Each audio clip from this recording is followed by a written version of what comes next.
Good morning বন্ধুরা, সত্য Sumana daily ব্লগে তোমরা সবাই কেমন আছো? আশা করি সবাই খুব খুব ভালো আছো, আর আমিও খুব ভালো আছি। তো চলে আসলাম নতুন একটা ভিডিও নিয়ে। তো ভিডিওটা এই যে বাইরে দাঁড়িয়ে শুরু করছি, সেজে গুজে পুরো রেডি হয়ে গেছি। কোথায় যাবে বলো তো? তোমরা বলো কোথায় যাবো, ঝটপট করে বলো। আমি যাব ডাক্তারের কাছে। তো ডাক্তারের কাছে যাবো বলে পুরো রেডি হয়ে গেছে। আর আজকের একা যাবো, আজকে সোনা মাম্মা আর ওর বাপি যাবে না। আর এই যে ব্যাগ নিয়ে নিয়েছি, তো ডাক্তার দেখাতে যাচ্ছে, আমি একাই যাচ্ছি। আর এখন বাজে ওই 5টা মতন বাজে। তো ভিডিওটা এখান থেকেই শুরু করলাম, দেখতে থাকো আর সঙ্গে থাকো সারাদিন কী কী করি। তো তারপরে এই যে বেরিয়ে পড়েছি, দেখতেই পাচ্ছ হেঁটে হেঁটে যাচ্ছি। এখন অটো ধরবো মোড়ের মাথায় গিয়ে। তো রাস্তা দিয়ে হাঁটতে হাঁটতে যাচ্ছি, ভাবলাম একটু ভিডিও করি। রাস্তা পুরো ফাঁকা, কেউ নেই, দেখতেই পাচ্ছ যে 5টা বাজে, ভোরের বেলা। তো এখন আমি যাব গিয়ে অটো ধরবো, অটোতে গিয়ে। তো দেখতে পাচ্ছ এই যে অটোতে উঠে বসে পড়েছি। আর অটো দাদাটাকে বলেছি যে আমি স্টেশনে যাব। তো উনি বলছে না আমি যাব না। তাই আমি বললাম কেন, তুমি আমাকে বলে তোলোনি কেন? তো সেটাই বলছিলাম। তো লাস্টে আমাকে দিয়েই এসেছে স্টেশনে বন্ধুরা। তো তারপরে এই যে টিকিট কেটেছি, কেটে দাঁড়িয়েছিলাম। আর একটা ট্রেন এসে চলে গেছে, মানে আমার তখন টিকিট কাটা হয়নি। তো এমনি ভিড়ও ছিল, বেশ ভালো, খারাপ ছিল না। তো তারপরে ট্রেনটা আসুক, দেখি ভিড় হয় কি না হয়। আর হলেও কি আমার অসুবিধা নেই। তো সোনা মাম্মা নেই মানে কোনো অসুবিধা নেই, আমি একা ঠিক উঠে যেতে পারবো। আর এই যে এখন এখানে বসে আছি। তো ট্রেন আসছে, ট্রেন আসলে ট্রেনে উঠে গিয়ে সোনারপুর লাগবো। তো সোনারপুরে এসে বারাইপুর থেকে তো সোনারপুরে কোনোদিনও আমি ট্রেনে ভিডিও করতে পারি না। কেন পারি না? একটাই কারণ, এত ভিড় হয় সকালবেলা। এই যে ক্যানিং ট্রেনে উঠে বসেছি, দেখতেই পাচ্ছ। এই যে ক্যানিং ট্রেনে এখন বসে আছি। তো ট্রেন এখনও ছাড়েনি, ট্রেন ছাড়লে তারপরে ক্যানিংয়ে গিয়ে লাভবো। সোনারপুর থেকে এখন ক্যানিং ট্রেন ধরেছি আমি, গিয়ে ক্যানিংয়ে গিয়ে লাভবো। তো তারপরে এই যে চলে এসেছি ডাক্তারের কাছে। তো এসে দাঁড়িয়েছিলাম, এইসব ঘরটরগুলো খুললো, একটা মাসি এসে ঝাঁটনাট দিল, মুছে দিল। তো তারপরে এসে বসলাম। আর তার আগে সকালে ব্রেকফাস্ট করলাম, ওষুধ খেলাম, ডিম টোস্ট খেয়েছি, সেটা আর ভিডিও করা হয়নি। তো খাওয়া দাওয়া করে এই যে ডাক্তার দেখিয়ে চলে এসেছি, হয়ে গেছে ডাক্তার দেখানো। তো দেখতেই পাচ্ছ আমার পাশে একটা দিদিভাইয়ের সঙ্গে কথা বলছি। তো উনিও গেছিলো ডাক্তার দেখাতে। তো মাছের কাঁটাই ঢুকবে বলছে, তো ওই জন্য ওই নিয়েই কথা বলছি।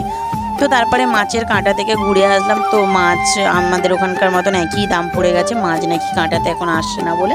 তো ওই দিদিভাইয়েরা নিয়েছে, আমি আর নিইনি। তারপরে ট্রেন পেয়ে গেছি। আর একটা ডিম টোস্ট খেলাম, খেয়ে ওষুধ খেলাম, দুপুরের ওষুধ ছিল। আর ভাতটা আর খাইনি, আর পরোটা তো খেতেই পারবো না, ময়দার কোনো জিনিস। এই যে ট্রেনের উপরে উঠে এখন বসে আছি। তো তারপরে ট্রেনে তো বসেছিলাম, তোমরা তো দেখলে। তো তারপরে বন্ধুরা ওই যে খেয়েছিলাম ডিম টোস্ট দুবার করে, অ্যাসিড হয়ে বমি হয়ে গেছে। সোনারপুর লেবে ট্রেন থেকে, সে কী অবস্থা, বমি টমি করে তারপরে বাড়ি এসেছি। স্নান টান করে ফ্রেশ হয়েছি। তোমাদের দাদাভাই গেছিলো যেগুলো পুকুরের মোড়ে আগিয়ে আনতে। তো শরীরটা একদমই ভালো লাগছে না, দেখতেই পাচ্ছ চোখ মুখ দেখে। তো খাওয়া দাওয়া করবো, চলো তার আগে তোমাদেরকে একবার দেখিয়ে দিই তোমাদের দাদাভাই কেমন রান্না করেছে। তো আগের দিনের ভেন্ডি আলুর তরকারি আছে, দেখতেই পাচ্ছ। ডিমের তরকারি আছে আলু দিয়ে, যেটা রুটি দিয়ে খাবো বলে বানিয়েছিলাম, সেটাও নিয়ে নিয়েছি। আর এই যে ভাত নিয়েছি, এক কুচি লেবু নিয়ে নিয়েছি। আর এই যে তোমাদের দাদাভাই করেছিল কাঁচকলা আলু বাটা মাছের ঝোল। তো ওখানে আলো পাচ্ছে না বলে ওই জন্য সরিয়ে দিয়েছে, দেখতেই পাচ্ছ। আর পাশের বাটিতে আছে কই মাছের কই তেল। তো এই যে তোমাদের দাদাভাই দেখাচ্ছে, দেখতে পাচ্ছ। বাটিতে লেবু কেটে নিয়েছি। তো এটা দিয়ে দুপুরে খাওয়া দাওয়া করলাম। তো খাওয়া দাওয়া হয়ে গেছে, বিছানার উপরে উঠে বসেছি। তো দেখতেই পাচ্ছ। আর এখন একটু ঘুমাবো, এত ক্লান্ত লাগছে, শরীরটা একদম ভালো লাগছে না। দুপুরের ওষুধ আছে, খাবো, খাওয়া দাওয়া করে ওষুধটা খেয়ে ঘুমাবো। একদম ঘুমালে তারপরেই ফ্রেশ ডাকবে। মাথাটা যন্ত্রণা করছে, গাটা পাক দিচ্ছে, ভালো লাগে। তো এই আর কি, একটু ঘুম থেকে উঠলাম, উঠে এই যে বসেছি ভিডিও এডিট। ঘুমিয়ে পড়েছি, তো একদম পুরো ক্লান্ত লাগছিলো, অনেকক্ষণই ঘুমিয়ে পড়ছি। ভিডিও ছাড়ার আছে, তো দেরি হয়ে গেছে অনেকটা। তো সাউন্ড টাউন্ড দিতে হবে, সেই সবগুলো আপলোড দিয়ে ভিডিও ছেড়ে। তো সোনা মামা বিরক্ত করছে, আসার সময় বলেছিল মা আমার জন্য খাবার আনবে। কি খাবার খাবি? না ল্যাংচা খাবো। তো ল্যাংচা আর পাউরুটি এনেছি, ওটাইও খাবে। তো ওকে বললাম মুখ টুক ধুয়ে নে, খেয়ে নে। তো এই দেখো বন্ধুরা, ওর জন্য আমি ল্যাংচা নিয়ে এসেছি। তো দেখতেই পাচ্ছ 5 পিস নিয়ে এসেছিলাম, আনার সঙ্গে সঙ্গে একটা খেয়েছে। আর এই যে আর 4 পিস আছে, দেখতেই পাচ্ছ। তো ফ্রিজে ছিল ঠান্ডা, বেশ ঠান্ডা ঠান্ডা, ও এখন খাবে রুটি দিয়ে। তো তারপরে এই যে দেখতে পাচ্ছ বাইরে এসে বসে আছি বন্ধুরা। আর আজকে তো শনিবার, সোনা মামার পড়াও নেই। তো ও আমার পাশে বসে বসে খেলা করছে। আর চোখ মুখটা দেখতে পাচ্ছ কেমন একটা হয়ে গেছে। তো ক্লান্ত হলে, মানুষের জার্নি হলে, মন খারাপ হলে, শরীর খারাপ হলে এইরকমই লাগে চোখে মুখে। তো এই যে দেখতে পাচ্ছ আমার সোনা মামা খেলা করতে করতে তো আমার কাছেই ছুটে এসেছে। তো ভিডিও করছিলাম দেখে বন্ধুরাও একটু খেলা করছে, আর আমি এখানে বসেছিলাম। তো তারপরে সন্ধে হয়ে গেছে, তোমাদের দাদাভাই গেছিলো বাজারে সোনা মাম্মাকে নিয়ে, আমার মাসের বাজার তোলার জন্য। তো দেখতেই পাচ্ছ নিয়ে এসেছে আটা, নিয়ে এসেছে শুকনো লঙ্কা, সেটাই তোমাদেরকে দেখাচ্ছিলাম বন্ধুরা। আর নিয়ে এসেছে শ্যাম্পু, এই যে দেখতেই পাচ্ছ ডাব শ্যাম্পু নিয়ে এসেছে। আর নিয়ে এসেছে এর মধ্যে আছে চানাচুর আর বিস্কুট, এই যে দেখতে পাচ্ছ বিস্কুট। সোনামাম্মা খেয়ে স্কুলে যাবে আর টিউশনি যাবে। আর এই যে চানাচুর তো আমিও মাঝে সাঝে খাবো, ওষুধ খাই যেহেতু। তো দেখতেই পাচ্ছ নিয়ে এসেছে সোয়াবিন, দেখতে পাচ্ছ। তো আমাদের মাসের বাজার, ওই জন্য একেবারে তুলে নিয়েছি।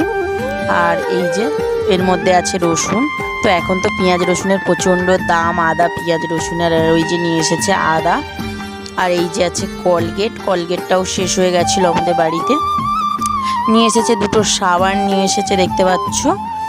আর নিয়ে এসেছে এই যে ডাল, আর কিছুই নেই ব্যাগের মধ্যে। আর নিয়ে এসেছে ভেজিটেবিল চপ, তো সেটাই এখন বার করে তোমাদেরকে দেখাচ্ছিলাম। তো হাত দিয়ে দেখাচ্ছি না, ঠোঙার মধ্যেই দেখাচ্ছি, কেননা আমি ওইসব জিনিসগুলো ধরেছি। তো খাওয়ার জিনিস হাত ধুইতে হবে, তারপরে ওর জিনিসটাকে হাত দিয়ে ধরবো, ওই যে দেখতে পাচ্ছ। আর ভিডিও করিনি গো, এতক্ষণ চুপচাপ শুয়েই ছিলাম আমি। তোমাদের দাদাভাই যখন বাজারে গেছিলো, কেননা একদমই ভালো লাগছে না, উঠতেই পারছি না, মাথা টাথা ঘুরছে, দেখতেই পাচ্ছ চোখ মুখ দেখে। আর আজকে না রুটিও খাবো না, মুড়িও খাবো না, অল্প একটু ভাত খাবো। তোমাদের দাদাভাই বললো 2-3 গাল ভাত খেয়ে আর ওষুধটা খাবে। তো একে গ্যাস হয়েছে, ওইসব আর খেয়েও না, গ্যাস হয়ে যাবে শরীরের মধ্যে। তো ওই জন্য আর আজকের আর রান্নাবান্না মানে রুটি টুটি আর কিছু করার নেই। তো কাঁচকলা আলু মাছের ঝোল আছে, ওটা দিয়েই দুটো ভাত খেয়ে আরও মানে ওষুধ খাবো আমি রাতে। একদমই ভালো লাগছে না গো, শুধু মনে হচ্ছে একটু শুয়ে থাকি, ঘুমটা ভালো করে হলে না ভালোই হবে। তো তারপরে তোমাদের দাদাভাই যে ভেজিটেবিল চপ এনেছিলো, তো খাওয়া হয়নি, ওটাই এখন খাচ্ছি। এই যে দেখতে পাচ্ছ 1 পিজি খাবো। তো ভালো লাগছিলো না, তাও এনেছে, জোর করছিল, ওই জন্য 1 পিজি খাবো বন্ধুরা। একটু ভালো করে ঘুম হলে অনেকক্ষণ ধরে, তারপরে আমার শরীরটা ভালো লাগবে, মানে রাতে ঘুমালে সকালে পুরো ফ্রেশ লাগবে শরীরটা। তো সোনামাম্মার সাথে বক করছিলাম। তো তারপরে এই আর কি, তো খাওয়া দাওয়া তো হয়েই গেছে, বিছানার উপরে উঠে বসেছি, ওষুধ টষুধ সব কিছুই খাওয়া হয়ে গেছে। তো তোমাদের দাদাভাইয়ের সঙ্গে গল্প করছিলাম, মাথায় 1 কাঁড়ি তেল মেখে চান করেছি, তো দেখতেই পাচ্ছ। আর আমবাবতী লেগে গেছে, আর তো সিঁদুর পরা যাবে না, আলতা সিঁদুর, ঠাকুর ঘরেও পুজো দেওয়া যাবে না। তো ফোন করে তোমাদের দাদাভাইকে বলে দিলাম যে তুমি পুজো দিয়ে দাও আর ঠাকুর ঘরের মুখটা বেঁধে দাও। মা ফোন করে আমাকে বলেছিল ডাক্তার দেখাতে যাওয়ার পরে। তো ভিডিওটা এই পর্যন্ত, ভালো লাগলে লাইক কমেন্ট শেয়ার করে দিও। যারা ফেসবুক থেকে দেখছো তারা ফলো করে দিও, যারা ইউটিউব থেকে দেখছো তারা সাবস্ক্রাইব